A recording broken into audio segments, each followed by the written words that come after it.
Egg masala gravy curry నోటికి ఏదైనా టేస్టీగా తినాలి అనిపించినప్పుడు ఒక్కసారి ఈ కర్రీ ట్రై చేయండి. చాలా బాగుంటుంది, చాలా టేస్టీగా అనిపిస్తుంది. ప్రాసెస్లోకి వెళ్ళే ముందు తెలిసిందే కదా, మన ఛానల్ని సబ్స్క్రైబ్ చేసుకోండి. ముందుగా ప్యాన్ పెట్టేసేసి ఇంకా అందులో ఆనియన్స్, పచ్చిమిర్చి, టమాటోస్ ఆయిల్లో ఫ్రై చేసేసుకోవాలి. నా దగ్గర చిన్న టమాటోస్ అవైలబుల్గా ఉన్నాయి, సో ఇంకా నేను ఇవే వేసేసుకున్నాను. కర్రీ ఇంకా టేస్టీగా వచ్చింది. కొద్దిగా ధనియాలు అండ్ అలాగే 2 లవంగాలు అలాగే ఇలాచి కూడా యాడ్ చేసేసుకొని ఆయిల్లో బాగా ఫ్రై చేసేసుకోవాలి. ఇవి కొద్దిగా ఫ్రై అయిన తర్వాత అందులోనే కొద్దిగా పసుపు అలాగే కొద్దిగా కారం కూడా యాడ్ చేసేసుకొని బాగా కలిపేసేసుకోవాలి.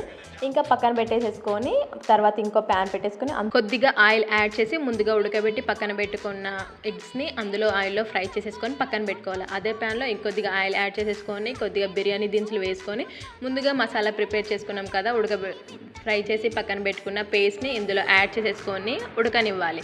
అంటే ఇంకా ఆల్మోస్ట్ మనకు ఉడికింది అని తెలియాలంటే ముందుగా పైన ఆయిల్ వచ్చేసింది అని అంటే అది ఉడికిపోయినట్టే మసాలా. ఇంకా సో అందులో ముందు ఫ్రై చేసి పెట్టుకున్న ఎగ్స్ని అందులో యాడ్ చేసేసుకొని పైన కొద్దిగా గరం మసాలా వేసేసుకొని ఇంకా కొత్తిమీరతో గార్నిష్ చేసుకొని సర్వ్ చేసుకోవడమే. చాలా టేస్టీగా ఉంటుంది. ఒక్కసారి ట్రై చేయండి. ఎలా వచ్చిందో కామెంట్ బాక్స్లో షేర్ చేయడం మాత్రం అస్సలు మర్చిపోకండి. అలాగే వీడియో నచ్చితే like, share, subscribe me friends and family members